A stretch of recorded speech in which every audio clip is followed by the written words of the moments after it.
Hey everybody, Dr. Rob DeMartino here with Superior Health Solutions. And on this video, we're going to take a little bit of a different step and we're going to actually start to delve into a little bit of what exactly is an autoimmune disease and ultimately what exactly causes an autoimmune disease to happen in the first place. There's a lot of confusion, even in the medical world, around what this actually is, what causes it, where it comes from, how does it happen. And as of right now, we're sitting at around 180, 190 different diseases that are categorized as autoimmune diseases, whether they're a primary autoimmune disease or they have some autoimmune components. But that list is growing at all points. You're finding most of the major who's who of diseases have at least some version of an autoimmune process in it. So autoimmunity is really all about your cells. What it means, in literally the word itself means your immune system gets confused and starts attacking your own cells, your own body. Auto means self, so it means immune system attacking self. Your immune system gets confused and starts targeting different cells or tissue in your body and starts attacking them like they're foreign invaders, right? So we have a lot of lists of different autoimmune diseases which go on, but the one thing I want to impress with you with this list is the diagnosis of an autoimmune disease basically tells you what tissue is being affected in your body, meaning what tissue is your immune system attacking. That's about all it tells you. It doesn't tell you much more than it doesn't tell you why it happens. It doesn't tell you what the results of it are. It's just that this is going down. So for instance, there's an autoimmune disease of your thyroid, which is probably how you ended up on this webpage to begin with. Hashimoto's is an immune system attack of your thyroid where it causes low thyroid. Graves' is the opposite. It's an autoimmune reaction that causes hyperthyroid, too much thyroid activity. If you get your immune system attacking your joints, we call that rheumatoid arthritis. If you get it attacking your connective tissue, all the connective tissue in your body, that's lupus. That's what the autoimmune disease lupus is. Nerves, a lot of people who have neuropathy, some people are diabetics, some people have the autoimmune version of neuropathy where your immune system starts tagging your nerves as being abnormal and wanting to start attack them and damaging them, which then causes pain, tingling, pins and needles, the symptoms that people will get with neuropathy. In the brain, that's what multiple sclerosis is. It's an autoimmune reaction where your nervous system gets attacked by your immune system. The covering that goes around your nerves and your brain gets attacked by your immune system. Stomach, there's a few different ones. Crohn's, ulcerative colitis, IBS. These are all autoimmune diseases that affect the stomach. Again, remember, what we're naming is where it's affecting in the body, nothing else beyond that. And then of course, one of the more common ones is pancreas is being attacked. Not type 2 diabetes, but type 1 diabetes. Typically somebody's born with it or they get it at a very early age. That's typically an autoimmune component where your immune system starts attacking your pancreas. It doesn't make enough insulin, then therefore someone becomes insulin dependent where they have to either wear a pump or take a shot so that they constantly have insulin into their system. But the reason their body doesn't make insulin is because the immune system has typically destroyed the cells in the pancreas that make that insulin, and that creates the issue where they don't have enough insulin in their system and they have to get it from the outside in. So all of these diseases, it seems overwhelming, even with 180 something autoimmune diseases categorized, it seems overwhelming, but understand at the end of the day, all of these have one major thing in common, and that's your immune system is the problem, okay? With your immune system being the problem, we have to try to figure out why that's occurring, okay? So let's kind of delve into that a little bit here and figuring out why is the immune system actually turning on your own tissue, because it shouldn't, right? We all have a thyroid, we all have a pancreas, we all have nerves, we all have brains, everything else like that. Why would the body start to turn on that tissue and start attacking it like it's foreign? Well, the answer comes down to what you have to understand first and foremost is your body is constantly replacing itself on a cellular level. So what I mean by that is we make cells, we make new cells all the time, and those cells replace the old cells inside of your body. So for instance, the rods and cones in your eyes, the cell structures in your eyes, they're replaced out every 48 hours. So every 48 hours you have brand new cells in your eye structure. The intestinal lining is about every 3 days. 72 hours you have new intestinal linings there. Your liver takes about 6 to 8 weeks. Your bones, your nerves, they take longer. Your thyroid takes about an average of 90 days. Over the course of about a year, the average person will have replaced every single cell in their entire body to be something else. Okay, to be new, healthy cellular structures. And this is just like making a copy of anything. the quality of the original that you're making the copy off of determines how well that copy is going to work, right? So this is back in the day if you were taping over something on a video cassette or something like that, the more copies you made, the worse it looked. So the job of our body is to constantly make cell structures. And what we want to do with those is we want to make sure, so your cells should be perfectly round and functional that way. And the reason why we want them to be this way is we can have things coming in and things coming out. So we're going to have nutrients coming into the cells and then chemical toxins leaving the cell. This is just like a car. When your body brings in material, so when you put gasoline in the car, you have to burn the gasoline. When you burn the gasoline, then what ends up happening is you make exhaust. So you don't want the exhaust pumped inside the car, so the exhaust has to pump outside of the car. So there's two main components to any cell. Okay, and I'm going to do my best to keep the science a little bit easier for you so you're not bored to death. But there's two main components of the cell. One is the materials that it's made out of.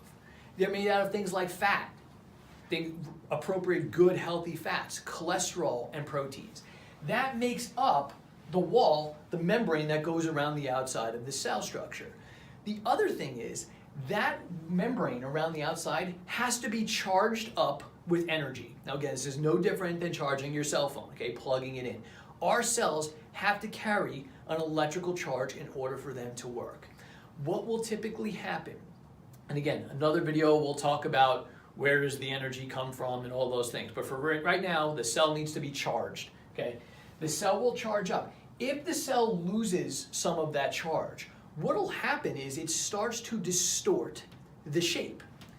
If we start putting the cell together with materials that are not meant for that issue, if we don't have the appropriate fats, we don't have the right proteins, we don't have what it takes to build the cell properly, the cell is going to get put together incorrectly. It's kind of like if you need to build a house and you need wood, but we don't have wood, we have plastic. Well, you can put it together with plastic, but it's not going to be correct, it's not going to be very sturdy, and you're going to have a problem.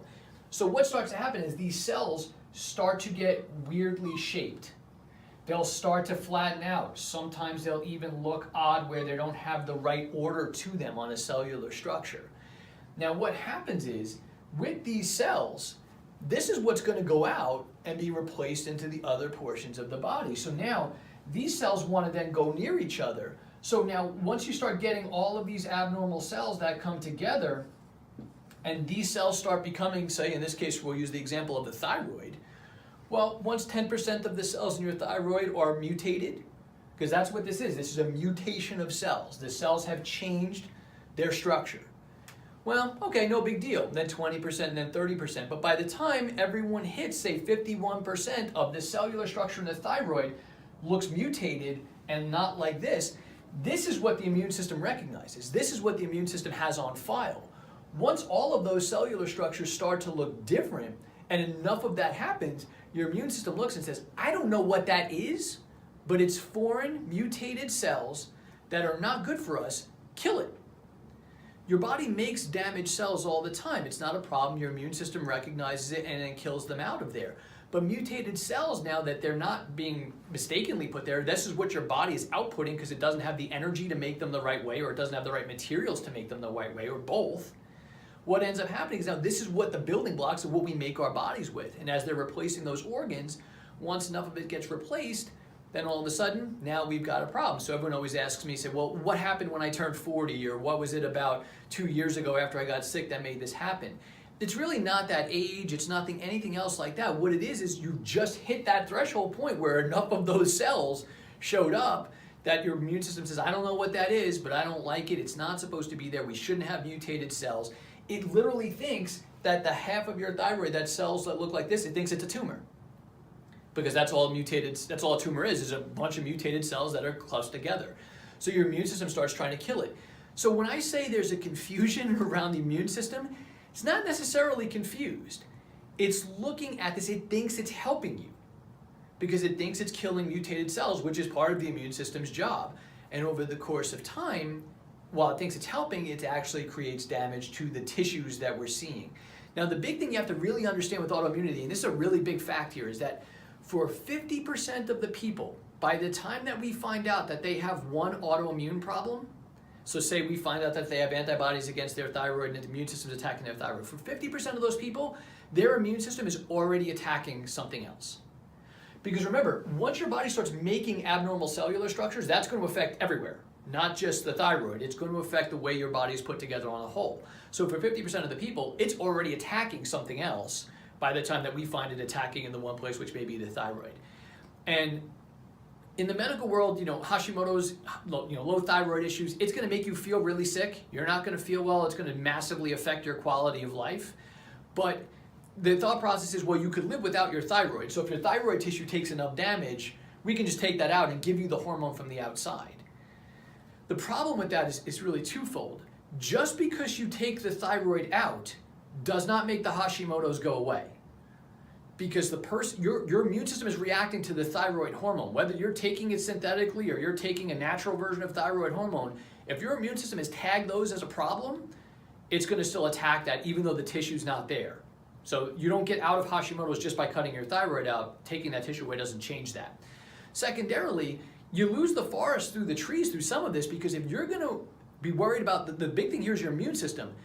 It may not be life-threatening if it's attacking your thyroid, but if it decides to go after your heart or your brain or your kidneys or something else along those lines, those are much more high-level leveraged organs.